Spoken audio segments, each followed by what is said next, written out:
Get out. Right now. My father's voice cut like glass across the dinner table. The chandelier above threw cold light on his face, jaw clenched, eyes empty. You are just a burden. We want to live without you. And my mother, lifted her glass of wine, smiled faintly, and sipped. No protest, no defense, just silence. I stood slowly, chair scraping the polished floor. No words, no tears. I left into the night. That was the last time I saw them as parents. People assume betrayal comes suddenly. It doesn't. It drips. Small cuts first, until you are bleeding before you realize you've been stabbed. The truth is, I should have seen it sooner. It began with the money. My savings account emptied without explanation. College is expensive, Dad said. Family sacrifices, Mom added, stroking my hair. I believed them. Then the inheritance from Grandma vanished too. The market crashed, they explained. I swallowed it, because children aren't supposed to question. But the real betrayal wasn't financial, it was emotional. Every achievement dismissed, every effort mocked. I was their scapegoat, their disappointment, their mistake. And they enjoyed reminding me. The dinner was just the performance's final act. I saw it in their eyes. This wasn't sudden anger. It was planned. A script they'd written together. Throw me out, erase me, live lighter without the burden. But they forgot one thing. I don't disappear. I wait. The night I left, I didn't cry. I sat in a cheap motel room, staring at the ceiling. And in that silence, a clarity settled in my chest like steel. If family ties could be severed so easily, then I owed them nothing. If love was conditional, then loyalty was too. So I made a choice. I would not beg. I would not break. I would build. And when I was ready, I would burn them down. The plan started with patience. I took the jobs no one wanted. I studied when no one watched. I built my name brick by brick in a city where no one knew I belonged to them. Behind the scenes, I gathered property deeds, business records, tax files. Turns out their perfect life was built on fraud.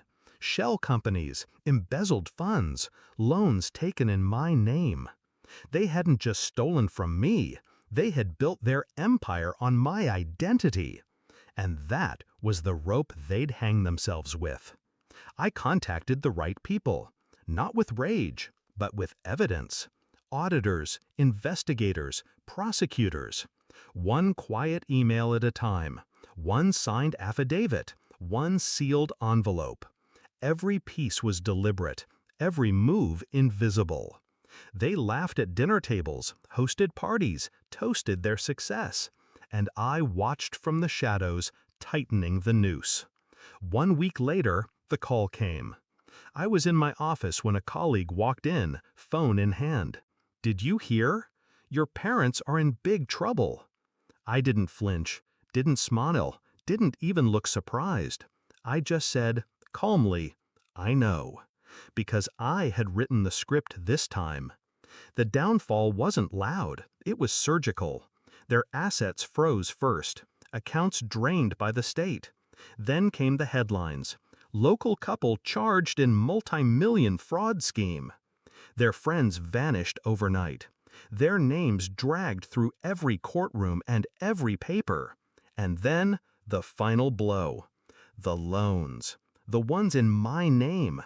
Evidence showed they had stolen their own child's identity to fund their lifestyle. No amount of wine could wash that stain away. I saw them once more, across a courtroom. Dad in a wrinkled suit, Mom in plain clothes, stripped of her jewels. No smiles, no glasses of wine. When our eyes met, I didn't see guilt. I saw fear. The kind of fear that comes only when someone realizes the person they buried is the one burying them now. Dad tried to speak. His lips moved around my name. But I turned away before the sound could reach me, because I was done listening. Do I regret it? No. Regret is for people who lose something. I didn't lose parents. I lost illusions. And when illusions burn, they leave behind truth. The truth that family isn't always sacred. The truth that sometimes justice must come from your own hands. They wanted to live without me. Now they do. In separate cells, miles apart, stripped of everything they worshipped. And me? I live free. No longer their burden. No longer their victim. Only their reminder. That the child they dismissed, the one they mocked and discarded, is the one who held the match to their empire. At that family dinner, they wrote my ending. But endings are just beginnings in disguise. They thought they were cutting me out. Instead, they carved the space I needed to rise. And when the reckoning came, I didn't scream. I didn't celebrate. I didn't even smile. I just whispered the truth I had carried since the night they threw me away. I know.